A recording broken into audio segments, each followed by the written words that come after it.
Vasco da Gama. Fala família vascaína, aqui Erasmo Romão comandando mais um Vasco 10 neste dia 13 de agosto, quarta-feira, e trazendo as novidades do Vasco da Gama aí que tá agitado. O Vasco sempre é agitado, né, galera?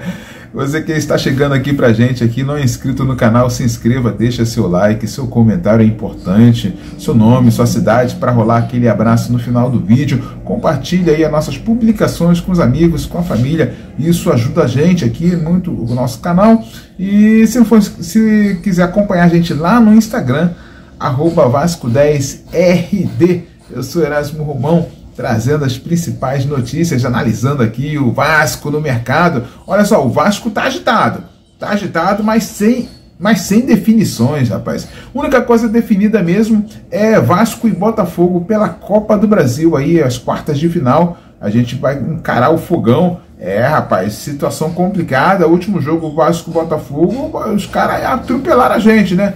Vamos ver o que acontece. Já chamo logo meu amigo Gilson Santos, para trazer as principais novidades do Vasco da Gama. Muito bom dia, meu amigo Erasmo Romão. E deu adversário carioca no sorteio da Copa do Brasil.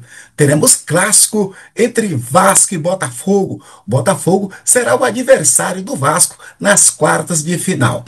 O Vasco quer mandar o seu jogo para São Januário. Admar Lopes, em sua entrevista, falou do interesse do Vasco da Gama em jogar em casa, em jogar em seus domínios. Vamos ver se a segurança pública do Rio de Janeiro vai permitir que o Vasco faça uso de São Januário para o duelo contra o Botafogo.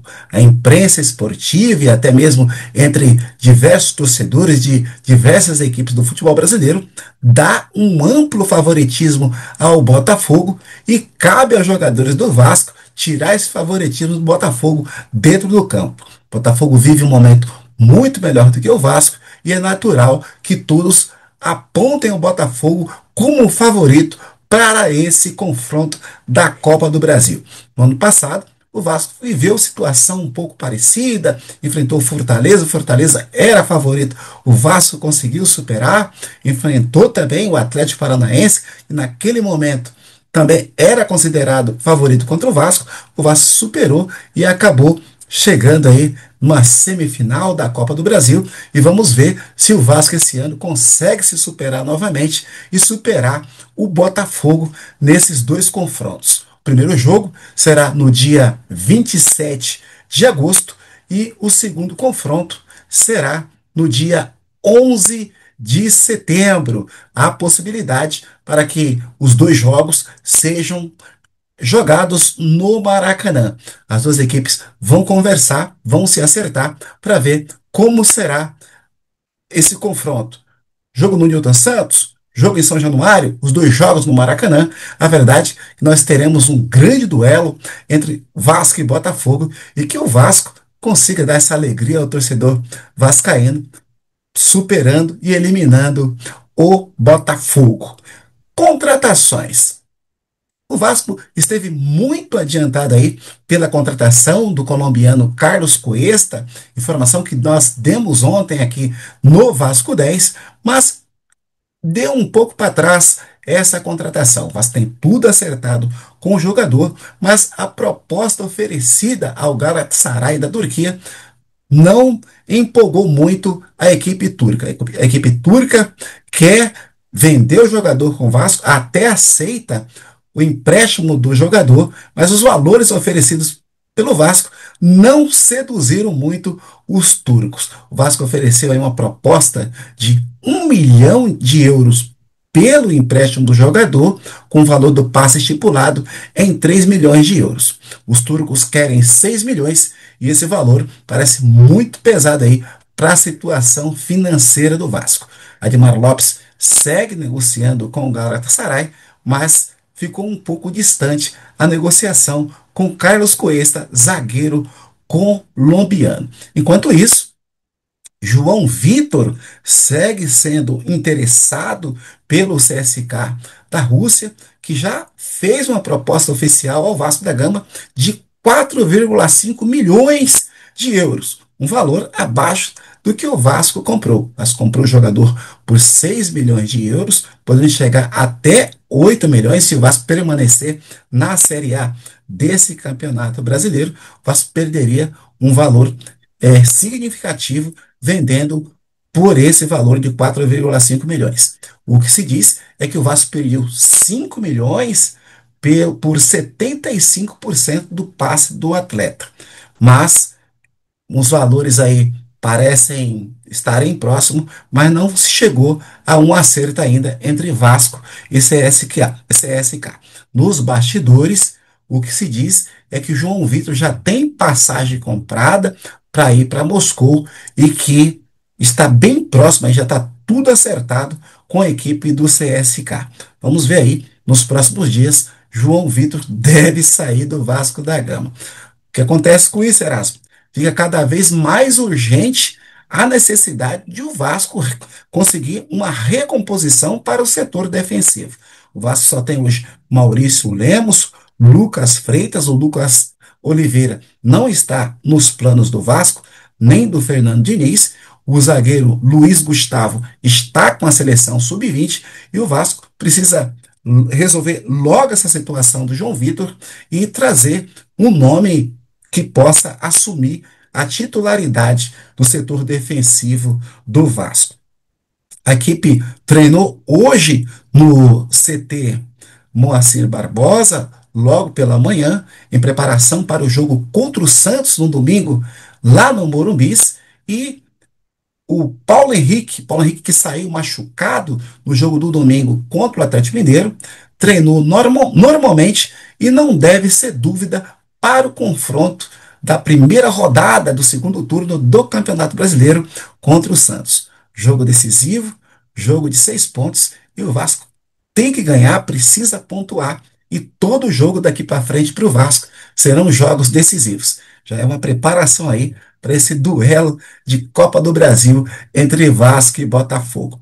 Fico por aqui, Erasmo, e amanhã a gente volta com mais informações do Vasco da Gama, ou a qualquer momento, se surgir alguma novidade, a gente volta ao Vasco 10. Grande abraço e até lá! É isso aí, galera. Saiu o adversário do Vasco da Gama. Foi sorteio, foi azareio, hein? Sorteio. O Vasco da Gama enfrenta a equipe do Botafogo, né? Como falamos no início, Gilson já confirmou aí. E olha, rapaz, o Diniz, temos a dificuldade do Diniz, porque o Diniz, para clássico, complicadíssimo, né? O Diniz tem pouquíssimas vitórias aí nos últimos brasileiros, né? Então a gente já fica preocupado.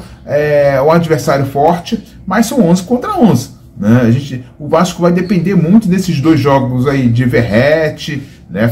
Deixando seus golzinhos, Coutinho fazendo mágica, né? Ryan, né? O Nuno, esses camaradas poderão ajudar muito o Vasco da Gama nesses dois jogos contra o Botafogo, né? O Vasco vai precisar de muito empenho para passar por cima do Botafogo aí, que está muito bem na parada. Os seus contratados estão começando a desempenhar bem, então o Vasco vai ter que segurar essa situação se quiser passar pela Copa do Brasil nessa fase, né, que rende mais 9 milhões a quem chegar às semifinais. Outro problema também é que Diniz não tem variações táticas, é incrível, né? A variação dele é o seguinte: ele começa lá com o time, aí o time toma ali um gol, né? Precisa vencer, ele tira um zagueiro, bota o volante de zagueiro e entra com outro volante. A variação tática do Diniz, todo mundo já conhece essa situação, todo mundo já conhece esses detalhes. O Diniz não consegue surpreender ninguém, né? É um cara que treina muito, né? Treina muito a equipe já tem outra forma de atuar, mas tem esse porém. Todo mundo que entra com o Vasco já sabe como o Vasco vai atuar, não tem surpresas, né? E fica difícil. Agora, a situação aí do João Vitor, né, saindo, que bom, olha, eu fico feliz, mas fico preocupado também, porque o Vasco não tem mais zagueiros. Porque de zagueiros a gente tem o Lemos, Maurício Lemos, o Lucas Freitas, Luiz Gustavo. Né? O outro Lucas lá, Oliveira, não se conta mais. Né? Então, assim, o Vasco tem pouquíssimos aí zagueiros. E aí eu volto a lembrar do Lincoln, né? Jogador da base, jogador que tem a velocidade, zagueiro rápido, garoto novo, mas que poderia integrar ao elenco aí, jogador de qualidade que muito parecido com o Luiz Gustavo, conhece o Luiz Gustavo, um jogador rápido, foi parar para o Volta Redonda e o Vasco precisando de zagueiros. Né? Eu não entendi essa. Tomara que o Vasco aí contrate 3 zagueiros aí, bom nível, para continuar. Mas o Vasco está faltando muitos zagueiros aí para a continuação aí da temporada. Tá? Na realidade, a base do Vasco é sucateada. Tá? Porque tem outras histórias, né, de base. Tem jogadores da base do Vasco que somem do mercado quando vê o Vasco liberou. Deu de graça, liberou o jogador, né, jogador de qualidade que precisa ser trabalhados, né, ou emprestados. Né, os mais promissores eles emprestam direto.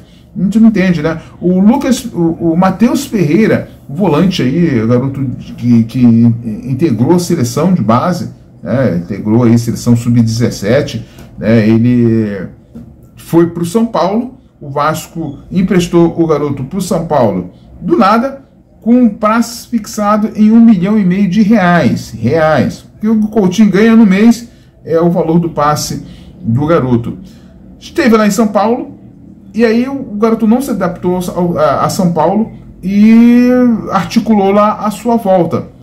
Né, reunido lá com o staff, lá com o Vasco, não sei com quem do Vasco, o Vasco não quer o garoto. E aí o Vasco preferiu R$1,5 milhão na mão, podendo ter um garoto, trabalhar um pouco mais o garoto, e ele render um pouco mais, né, emprestá-lo a outra equipe, ou botar ele de volta no sub-20, não sei o que aconteceu, não sei, o Vasco precisa falar sobre isso, porque o que a gente entende é que a base do Vasco está sucateada, né, nessa mais uma situação aí do Matheus, que de fato não vai ficar para o Vasco vai preferir R$1,5 milhão de reais, um jogador que foi seleção de base. É complicada essa gestão, complicado.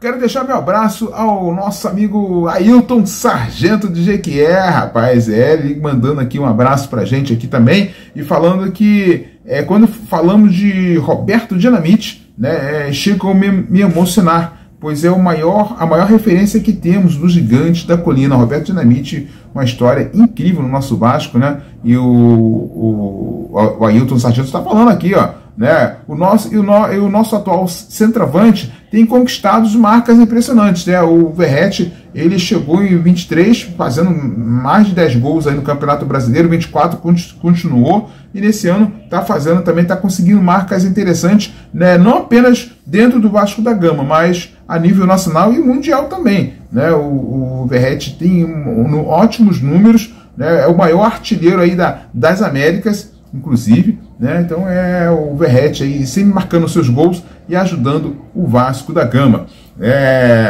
O Ailton também agradece os elogios aí ao trabalho dele na escolinha lá do Gil Baiano. Grande Gil Baiano, um abraço aí, sucesso com a molecada aí de Jequié, né? Eles sempre trabalhando aí em prol da comunidade carente de Jequié, que é uma grande cidade baiana e tem com certeza suas necessidades. E os garotos aí têm essa esperança, né, de tornar um jogador, mas mais do que isso, tornar-se cidadãos, homens. Um grande abraço aí ao Ailton Sargento, ao Gil Baiano, e sucesso à escolinha aí. Grande abraço também para o Orlando lá de Jundiaí. Deixo o meu abraço aqui também, sempre comentando aqui, sempre passando pelas nossas lives aqui. Você que não é inscrito, se inscreva no nosso canal, deixe o seu like, comentário é importante, compartilhe as nossas publicações com os amigos, com a família, né, lá nos grupos de WhatsApp e lá no Instagram, @Vasco10RD. Te esperamos por lá também. Amanhã a gente volta com mais notícias do Vasco da Gama. Um grande abraço. O Vasco é pra quem acredita.